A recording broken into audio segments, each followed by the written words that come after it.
30 जनवरी साल 1925। तो Kentucky state में एक सैंड केव है और फ्लॉयड कॉलिंस अपने हाथ में एक केरोसिन लालटेन लेकर वो 5 फुट की होल में घुसते हैं। केव बहुत छोटी थी तो वो घुटनों पर चलकर आगे जाता है और सरफेस में चारों तरफ से नुकीले पत्थर निकले हुए थे और वो एक शूट सेक्शन में पहुंचता है जिसे इन्होंने कुछ महीने पहले ही खोदकर बनाया था। पूरे केव में अंधेरा थी और वो केरोसिन लालटेन ही इसकी आखिरी उम्मीद थी। और अब वो पहुंचता है टर्न अराउंड रूम के पास और ये ऐसी जगह थी जहाँ एक्सपीरियंस केवर भी आने से कतराते थे, no no no thank you, और टर्न होकर वापस चले जाते थे। और इसी वजह से इस सेक्शन का नाम टर्न अराउंड पड़ी, क्योंकि आगे जाने का मतलब था केवर को क्रॉस करना था 9 इंच की होल से। द स्क्वीज, अगर कॉन्टेक्स्ट में बताए तो 500 ml की कोला की बोतल की लेंथ जितनी होती है उतनी इस होल की लेंथ थी और यहाँ आने का मतलब था वो एग्जैक्टली इस तरह दिखने वाला था। फ्लॉयड धीरे धीरे इस होल में गायब हो रहा था। उसके कपड़े चारों तरफ के नुकीले क्रिस्टल से फट रही थी और इसे आगे जाने से रोक रही थी। वो सिर्फ अपने पैर के सहारे ही खुद को पुश कर रहा था और अब वो एक वाइडर ओपनिंग के पास पहुंचता है जहां एक लेस थी और उस लेस से इसको क्रॉस करके 10 फीट नीचे जानी थी। वो रस्सी को पत्थर में बांधकर नीचे उतरता है और आगे केव की एंडिंग थी और इसे यहाँ एक काम करना था। वो काम कर रहा था दूसरे ओपनिंग के लिए और ये जगह किसी के लिए भी फिट होने के लिए बहुत छोटी थी। वो इस जगह को खोदकर दूसरी साइड जाना जा रहा था जहाँ एक बड़ी क्रिस्टल चेम्बर थी और ये कुछ इस तरह से दिखने वाली थी। वो जगह एक प्रिस्टीन व्हाइट क्रिस्टल से बनी थी, एक नई जगह जैसे कि इस दुनिया में एग्जिस्ट ही न करता हो। फ्लॉयड महीनों से यहाँ के पत्थरों को निकाल रहा था और ये इसके लिए रोज की रूटीन थी। तो फ्लॉयड हर बार की तरह आज भी काम करके वापस निकल रहा था, खुद को घसीटते हुए, जैसे कि वो अंदर आया था। दीवार इतनी टाइट थी कि वो अपने हाथों का भी इस्तेमाल नहीं कर सकता था और वो बीच रास्ते में ही रुक जाता है क्योंकि इसकी केरोसिन की लालटेन डीम हो रही थी। और थोड़ा आगे बढ़ते ही फ्लॉयड के हाथ से लालटेन छूट जाती है और लालटेन गिरकर टूट जाती है और अब वो पूरे अंधेरे केव में अकेला था। क्योंकि सिचुएशन अब बिगड़ चुकी थी लेकिन वो फिर भी रिलैक्स था। वो 60 फीट नीचे अंधेरे केव में अकेला चल रहा था और उसी टाइम वो गलती से अपने पैर से एक लूज पत्थर पर मार देता है और वो 15 किलो की पत्थर इसके एंकल पर गिर जाती है। वो दूसरे पैर से पत्थर को हटाने की कोशिश करता है लेकिन स्पेस बहुत कम थी। वो पत्थर उनके होल में फिट हो जाती है एंड सडनली और भी छोटे छोटे पत्थर इसके पैर पर गिरती है। फ्लॉयड एक ऑकवर्ड पोजीशन में अटक चुका था और वो जितना भी फोर्स लगाता निकलने के लिए बट इट वाज इम्पॉसिबल। वो जितना भी हिलने की कोशिश करता और ये पत्थर इस पे गिरने लगते और सिचुएशन और भी बुरी हो जाती। नुकीले पत्थर इसके पीछे गड़ रही थी और वहाँ के बर्फ के पानी के ड्रॉपलेट्स इसके फेस पर सीधा गिर रही थी। अब इसके पास सिर्फ एक ही ऑप्शन थी, कॉल आउट फॉर हेल्प। चिल्लाने के सिवा इसके पास कोई ऑप्शन नहीं थी। ये है सैंड केव और फ्लॉयड एक एब्सोल्यूट डार्कनेस में फंस चुका था, वो भी जमीन के 60 फीट नीचे। और अब शुरुआत होती है फ्लॉयड कॉलिंस की सर्वाइवल रेस।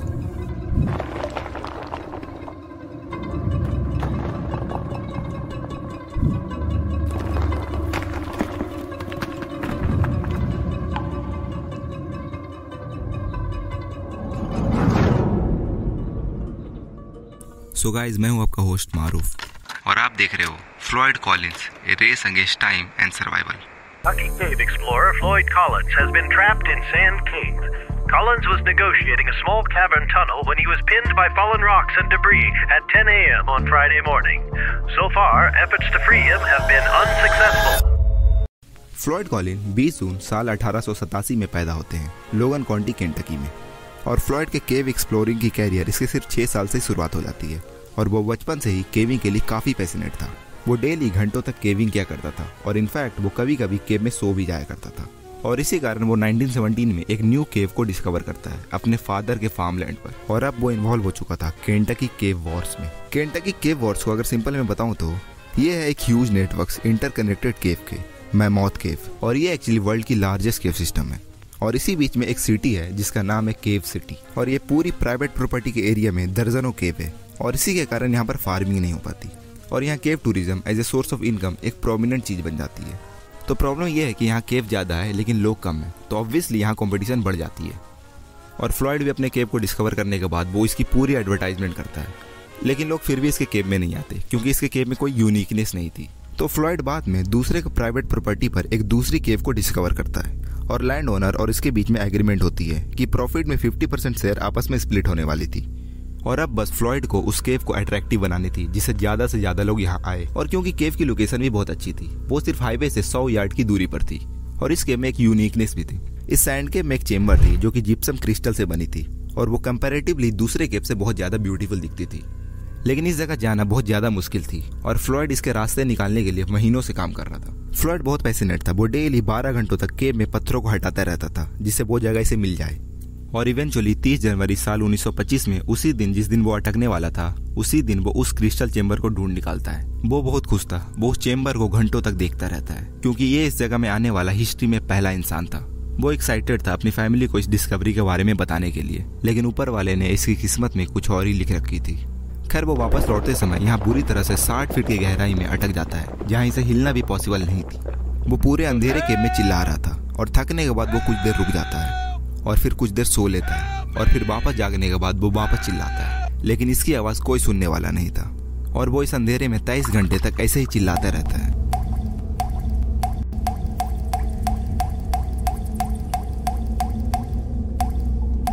जनवरी की पूरी दिन और पूरी रात गुजर जाती है, लेकिन इसे सुनने वाला कोई नहीं था। इसकी किस्मत अच्छी होती है। प्रॉपर्टी के 2 ओनर एड एस्टस और डी बॉयल केव के एंट्रेंस के पास आ जाते हैं और डी बॉयल का एक बेटा भी था जो उसके साथ आया था, जोएल। वो फ्लॉयड के कोट और टोपी को केव के बाहर टंगे हुए देख लेता है। सो वो थोड़ा अंदर जाकर फ्लॉयड को आवाजें देता है, लेकिन फ्लॉयड की तरफ से इसे कोई भी रिप्लाई नहीं मिलती। सो वो थोड़ा और अंदर जाता है और टर्न अराउंड सेक्शन के पास पहुंचता है जहां वो स्क्वीज होल थी और वहां से चिल्लाता है और तभी वो स्क्वीज होल के अंदर से फ्लॉयड की आवाजें आती है चिल्लाने की।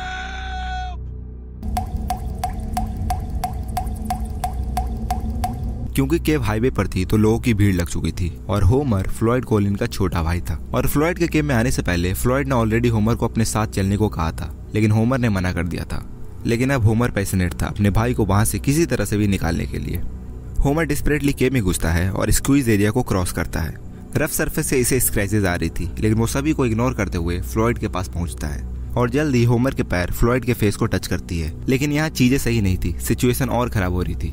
तो सिचुएशन ऐसी थी कि तो फ्लॉयड यहाँ था और पत्थर यहाँ के इसके एंकल को दबाए हुए थे और वो भारी वजन के छोटे छोटे पत्थर से चारों तरफ से गिरा था और छोटे पत्थर के पहाड़ इसके ऊपर थी जो गिरने के लिए रेडी थी। क्योंकि ये ओपनिंग बहुत छोटी थी तो यहाँ पर सिर्फ 2 ही ऑप्शन थी। ऑप्शन 1, होमर को पहले पैर नीचे करके आना था, लेकिन इससे वो फ्लॉयड को टच भी नहीं कर सकता था, इसके बॉडी ही इसे रोक रही थी। ऑप्शन 2, अगर होमर पहले अपने सर को नीचे लेकर जाए, लेकिन इससे इसे एक्सेस तो मिलेगी, लेकिन इसे 100 किलो से ज्यादा पत्थर अपसाइड डाउन पोजीशन में होकर हटाना होगा और प्रॉब्लम ये थी कि यहाँ जगह बहुत कम थी। तो सबसे पहले फ्लॉयड को बहुत सारी सैंडविचेस खिलाई जाती है और इसे बहुत सारी कॉफी भी पिलाई जाती है जिससे वो गर्म रह सके। फ्लॉयड होमर को बताता है कि उन्होंने फाइनली वो क्रिस्टल चेंबर को देख लिया है और कहता है अगर वो यहाँ से बाहर निकल गया तो वो इस जगह में कभी दोबारा नहीं आएगा। अब होमर अपने काम पर लग जाता है। होमर अगले 8 घंटों तक अपसाइड डाउन पोजीशन में होकर पत्थरों को यहाँ से हटाता है इस कैन की मदद से। और वो जिस तरह से पत्थर हटा रहा था और भी पत्थर ऊपर से नीचे आकर फ्लॉयड के पास जमा हो जा रहे थे और इसकी सारी मेहनत बेकार हो जा रही थी। होमर जितना कर सकता था उन्होंने उतना किया, लेकिन वो भी छोटी सी जगह में एग्जॉस्ट हो जाता है। इसे अकवाकाहट होने लगती है और आखिरकार वो भी केव से बाहर आ जाता है। और जब वो बाहर आता है तो वो ये देखकर सरप्राइज था कि बाहर 100 से ज्यादा लोग ये तमाशा देख रहे थे और आपस में बहुत ही स्टूपिड बातें कर रहे थे कि अगर वो अंदर केव में गए तो कैसे वो बहुत आसानी से फ्लॉयड को बचा लेंगे एंड और भी वो तरह तरह के लॉजिकल बातें कर रहे थे। फ्लॉयड की ट्रेजेडी की खबर आग की तरह फैल चुकी थी और बहुत सारे रिपोर्टर होमर से इंटरव्यू लेना चाह रहे थे और वो फ्लॉयड के बारे में जानना चाह रहे थे, लेकिन होमर परेशान था। वो किसी को भी इंटरव्यू देने में इंटरेस्टेड नहीं था। बाहर के दर्जनों लोग केव के अंदर जाते हैं और जब वो टर्न अराउंड सेक्शन के पास पहुंचते हैं जहां वो 9 इंच की स्क्वीज होल थी, वो देखकर सब डर जाते हैं और वापस चला।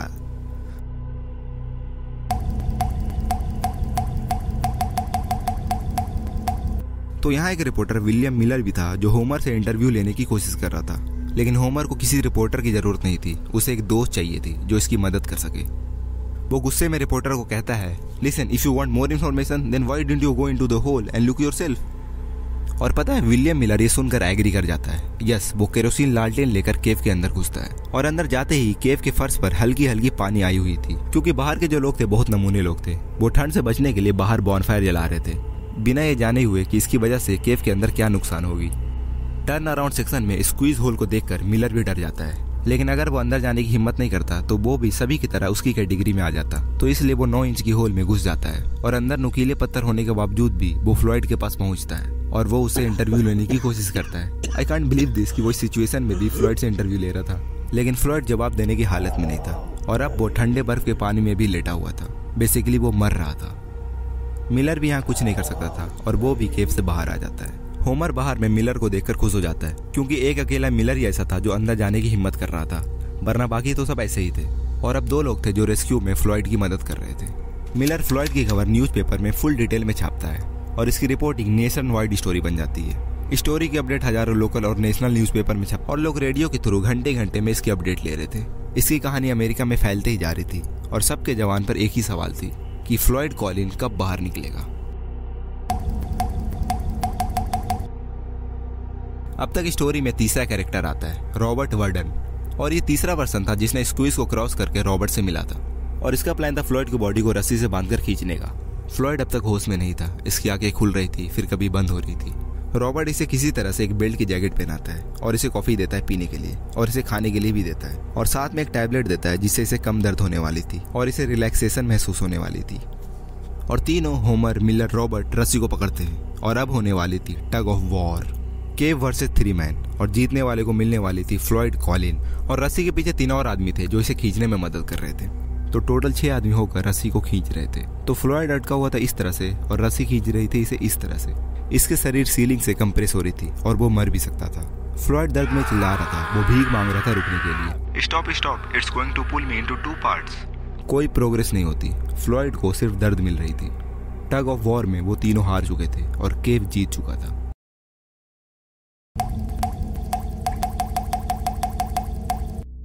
थक हार कर मिलर अपने सर वापस चला जाता है और वहां जाकर वो इसकी डिटेल रिपोर्टिंग करता है और इसके आर्टिकल्स बहुत ही कम टाइम में फेमस हो जाती है, जिससे फ्लॉयड कॉलिन अब एक नेशनल न्यूज बन चुकी थी।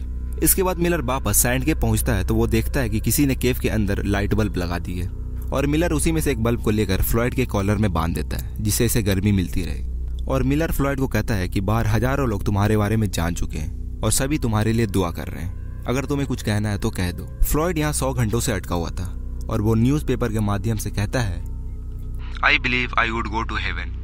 I can feel that I'm going to be taken out alive with my both feet. I kept thinking what would happen if the rock above me would fall.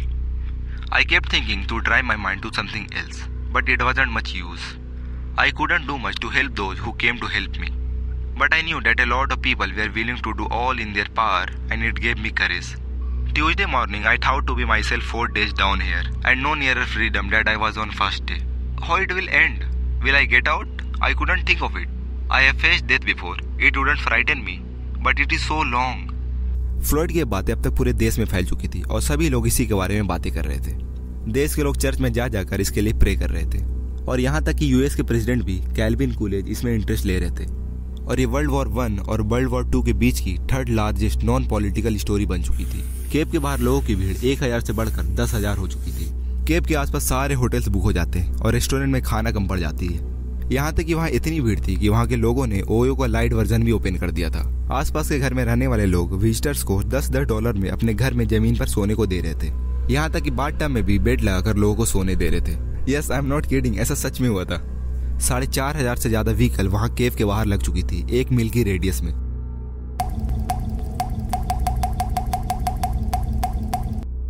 यह है Carmichael, superintendent of Kentucky rock asphalt company, और ये government की तरफ से Floyd को rescue करने आए थे और वो अपने साथ कुछ रेस्क्यू की टीम और मिलिट्री के लोग भी अपने साथ लाए थे। और कारमाइकल होमर के रेस्क्यू स्ट्रेटजी से बिल्कुल खुश नहीं थे, तो सबसे पहले वो पूरी केव की सर्वे करवाते हैं और पता चलती है कि केव के बाहर हजारों लोग थे और सभी लोगों के मूवमेंट की वजह से ये केव कोलैप्स हो सकती थी। और अब तक केव के अंदर छोटे छोटे लूज पत्थर गिरने भी लगे थे। और कारमाइकल की टीम में एक पर्सन था, केसी जोस, जो केव के अंदर स्क्वीज एरिया को क्रॉस करके फ्लॉयड तक पहुंचता है, जहां फ्लॉयड हेल्प के लिए चिल्ला रहा था। और तब तक टर्न अराउंड सेक्शन के पास छोटे छोटे पत्थर गिरने भी लगी थी और एकदम से सीलिंग और तेजी से गिरने लगती है और केसी अब वापस जाना चाह रहा था। लेकिन फ्लॉयड कहने लगता है कि मुझे बहुत प्यास लगी है और केसी फ्लॉयड के और पास आकर फ्लॉयड को कॉफी पिलाने लग जाता है। लेकिन अब फ्लॉयड सर घुमाकर कॉफी पीने से इनकार कर देता है और इस पॉइंट तक केसी रियलाइज कर लेता है कि यहाँ चल क्या रहा है। फ्लॉयड एक्चुअली में पीने के लिए नहीं मांग रहा था। फ्लॉयड जानता था कि वो 5 दिन से यहाँ ट्रैप है और इसे यहाँ से निकलना बहुत ही मुश्किल है और अब वो कम्प्लीटली सेल्फिश बन चुका था। वो जानता था वो हमेशा इस गेम में ट्रैप रहने वाला है और यहाँ वो अकेला ट्रैप नहीं होना चाहता था। केसी जैसे ये बात को समझता है वो तुरंत घूमकर वापस भागने लगता है और वो किसी तरह से फाइनल स्क्वीज के पास पहुंचता है। इसके चारों तरफ पत्थर गिर रहे थे और वो किसी तरह से बाहर निकल जाता है और फिर बाहर सभी लोग साथ मिलकर केव को कोलैप्स होते हुए देखते हैं।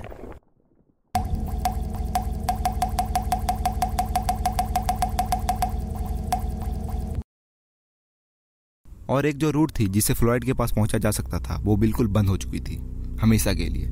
इसका मतलब अब सिर्फ 2 ही ऑप्शन थी। ऑप्शन 1 हार मान लो, ऑप्शन 2 ऊपर से खोद कर डायरेक्टली फ्लॉयड के पास एक नया होल बना दो। फ्लॉयड ये इमेजिन भी नहीं कर रहा होगा कि उसके 55 फीट ऊपर किस लेवल की और किस स्केल में ऑपरेशन चल रही थी। कारमाइकल के पास हाईटेक मशीनरी थी, शहर से कई प्रोफेशनल ग्रुप इस पर काम कर रहे थे और अब ये प्रोफेशनल ऑर्गेनाइज्ड रेस्क्यू मिशन बन चुकी थी। सभी को यहाँ फुल तेजी से काम करनी थी जितना वो कर सकते थे। कारमाइकल एक्सपीरियंस पर्सन थे और उन्हें 55 फीट नीचे जमीन के अंदर खोदनी थी, तो इसके लिए वो कुछ कैलकुलेशंस करते हैं। तो टोटल 75 लोग थे रेस्क्यू में और वो हर घंटे 2 फीट खोद सकते थे। तो इन्हें टोटल 55 फीट खोदनी थी, तो इन्हें रफली 30 घंटे लगने वाली थी। लेकिन सवाल ये थी कि क्या फ्लॉयड इतने देर तक जिंदा रह सकता है? तो यस, एब्सोल्युटली वो इस तरह से जिंदा रह सकता है। वो खोदना शुरू करते हैं और कारमाइकल जानता था कि this was a race against time और ये 2 लोग अपने फुल कैपेसिटी में काम कर रहे थे। और कारमाइकल ने इसके पीछे और भी कई सारे लोग लाइन में लगा दिए थे और अगर ये 2 लोग थोड़ा भी स्लो होते तो इन्हें 2 नए लोगों से रिप्लेस कर दिया जाता।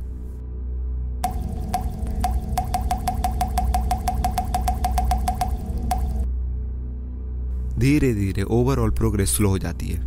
इंटरेस्टिंगली केव के बाहर इतने लोग थे कि अगर फ्लॉयड इसे खुद से देखता तो उसे यकीन नहीं होती। और प्रैक्टिकली बताऊं तो यहाँ सब कुछ चल रही थी। यहाँ फेरिस व्हील थी, फूड स्टॉल्स थी, फैमिलीज और चर्च के लोग यहाँ ग्रुप बनाकर पिकनिक कर रहे थे। कुछ आसपास के दारू बनाने वाले लोग यहाँ दारू भी बेच रहे थे और इनफैक्ट यहाँ पर कुछ लोग ड्रग भी स्मगल कर रहे थे। और यहाँ एक ब्लडी जगलर भी था जो बॉल घुमा रहा था। अगर मैं इन सब चीज़ों को सिंपल में बताऊँ तो यहाँ मेला लग चुकी थी। और अब यहाँ स्टोरी में एक मोड़ आती है। तो बात ये थी कि लोगों को एक्चुअली में पता नहीं थी कि फ्लॉयड किस तरह से एक्चुअली में ट्रैप हुआ है और न्यूज़पेपर भी इसकी कुछ खास मदद नहीं कर रहे थे। सो ऑब्वियस क्वेश्चन थी कि फ्लॉयड अभी तक बाहर क्यों नहीं आया है और इसके लिए अफवाह फैलना शुरू हो जाती है। I heard they didn't even want to have him rescued at all. दूसरा कहता है I heard they all are doing for publicity. मुझे तो लगता है फ्लॉयड ट्रैप हुआ ही नहीं है। और तो और र्यूमर और बुरी तरह से फैल जाती है। मैंने सुना कि फ्लॉयड रात में बाहर आता है और दिन में वो वापस केव में चला जाता है। और दूसरे लोग कहते हैं I heard Floyd went into cave and someone murdered him. ये पूरी चीज फ्रॉड है, यहाँ फ्रॉड चल रही है। और ऐसी ऐसी अफवाहों को होमर के लिए रोकना आसान नहीं थी और यहाँ तक कि कुछ लोग ग्रुप बनाकर और क्रेजी काम करने लगते हैं। 3 लोगों की ग्रुप एक टेलीग्राफ ऑफिस में जाते हैं और उसमें से एक खुद को फ्लॉयड होने का दिखावा करता है और वो फ्लॉयड की माँ को टेलीग्राफ भेजते हैं, उसकी माँ जो ऑलरेडी कई साल पहले गुजर चुकी थी। Please contradict statement that I am buried alive in a sand cave. Tell mother I am all right and I am coming home.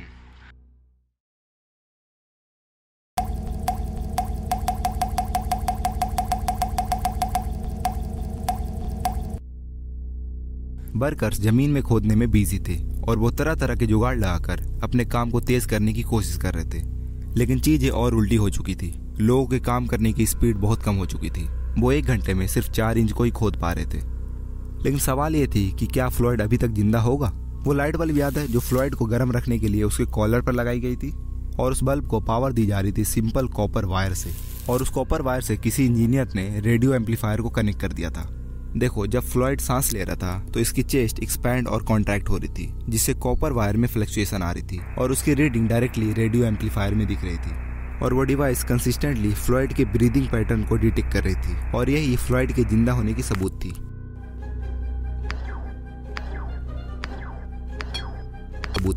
सो सभी वर्कर काम करते जा रहे थे। ओरिजिनल एस्टिमेट सिर्फ 30 घंटे की थी, लेकिन अब तक 144 घंटे लग चुकी थी और उन्होंने सिर्फ 44 फीट ही खोदा था और बारिश शुरू हो जाती है। और इनफैक्ट सिर्फ बारिश नहीं होती, ठंड में ओले गिर रहे थे और इसके बनाए हुए होल के भी कोलैप्स होने की चांसेस थी।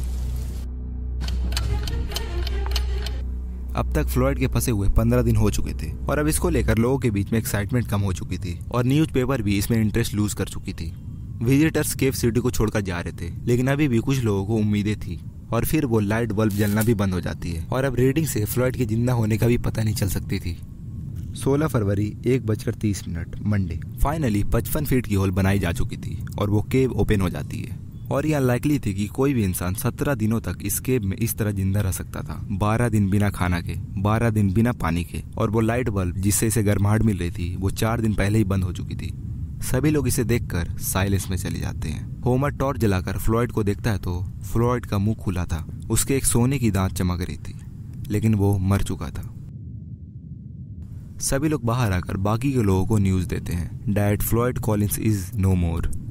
रिपोर्टर के अकॉर्डिंग वो 3 दिन पहले ही मरा था, जिस दिन वो लाइट बल्ब जलना बंद हुई थी और उसके 1 दिन बाद तक ही वो जिंदा रह पाता है। अगर ये लोग 3 दिन पहले पहुंचते तो फ्लॉयड को जिंदा बचाया जा सकता था। सो वो सैंड केव फिर से कोलैप्स होने के कगार पर थी, तो इसीलिए फ्लॉयड के बॉडी को नहीं निकाला जाता है और उसे वहीं रखकर सील कर दी जाती है। अगले दिन फ्लॉयड की फैमिली फ्लॉयड के लिए फ्यूनरल रखती है अपने घर पर, लेकिन अब तक यहाँ कोई भी विजिटर्स नहीं थे। लेकिन पता है, स्टोरी अभी और भी इंटरेस्टिंग होनी बाकी थी। सैंड केव का ओनर बी डॉयल कम कमीना नहीं था। वो सैंड केव के बाहर एक साइन बोर्ड लगा देता है जिसमें लिखता है, come on visitors, take a look, only 50 cents पर विजिटर। उन्होंने फ्लॉयड के केव को एक टूरिस्ट अट्रैक्शन बना दिया था और अथॉरिटी जिसने रेस्क्यू की जिम्मेदारी ली थी वो बर्कर से डील तोड़ देते हैं और उन बेचारों को जमीन के खोदने का कुछ पैसा नहीं देते और उन्हें ऐसे ही वापस जाना पड़ता है। विलियम मिलर को 1926 में पुलिट्जर प्राइज मिलती है इसके अच्छे रिपोर्टिंग के लिए, और होमर कॉलिन उसे बहुत सारे पैसे चाहिए थे फ्लॉयड के बॉडी को केव से बाहर निकालने के लिए। वो स्टेज पर क्राउड को रेस्क्यू की डिटेल स्टोरी बता कर डोनेशन जमा कर रहा था। इसकी एक मिशन थी फ्लॉयड को बाहर निकालना। I kept thinking of Floyd lying in the mud where he had suffered beyond our power to imagine. I would never have peace of mind if he remained there. सो कई महीनों बाद Homer के पास पैसे हो जाते हैं। 17 अप्रैल 1927 होमर और उसकी टीम जमीन खोदना शुरू करते हैं और वो 1 वीक में ही ये काम कर लेते हैं। वो सबसे पहले इसके एंकल के पत्थर को रिमूव करते हैं और फिर उसके बॉडी को बाहर निकालते हैं जहाँ फ्लॉयड को ताजी हवा मिलती है। कुछ दिन बाद फ्लॉयड को अपने माँ की जगह पर कॉफिन में दफना दिया जाता है। लेकिन यहाँ स्टोरी खत्म नहीं होती, बल्कि यहाँ से स्टोरी और इंटरेस्टिंग हो जाती है। 2 साल बाद कॉलिंस की फैमिली एक मेजर फाइनेंशियल इशू को फेस कर रही थी और उसी समय वहाँ एक डेंटिस्ट आते हैं, डॉक्टर हैरी बी थॉमस, और वो इन्हें अपने जमीन बेचने का ऑफर देते हैं। Sell this property to me and I will give you $10,000।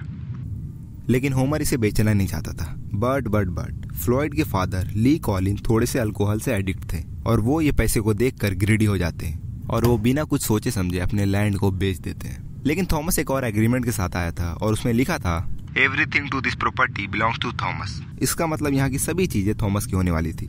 और फिर थॉमस वो लैंड खरीदने के बाद फ्लॉयड के बॉडी को निकालकर एक ग्लास के कॉफिन में शोकेस के लिए रख देते हैं। और थॉमस के पास एक केव भी थी, तो वो उस केव में फ्लॉयड के बॉडी को रख देते हैं शोपीस के लिए।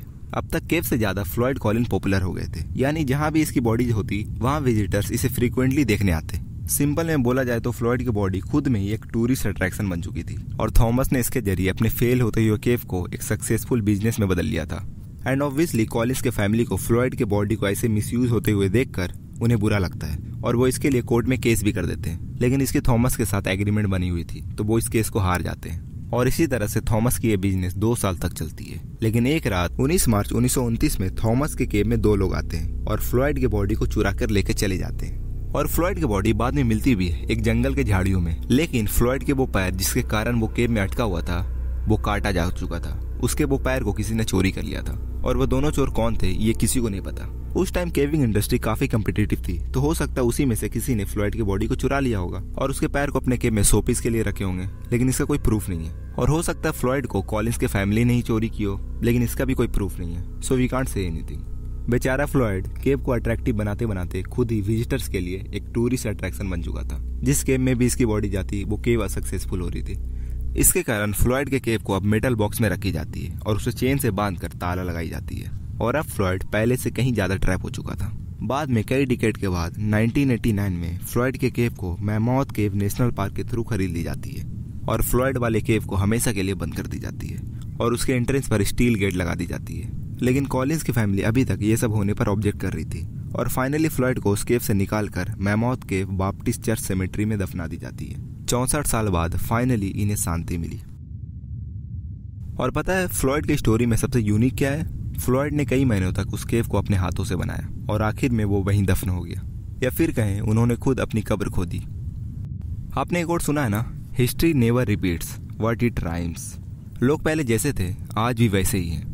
जॉन एडवर्ड जोन्स मजाक में केव के 400 फीट अंदर गए और अपसाइड डाउन पोजीशन में अटके हुए 27 घंटे गुजारी और आखिर में उन्होंने अपनी आखिरी सांसें ली। और इसमें सिमिलैरिटीज ये है कि जॉन की बॉडी उस नट्टी पट्टी केव में हमेशा के लिए दफन है और उस केव को भी हमेशा के लिए सील कर दी गई है।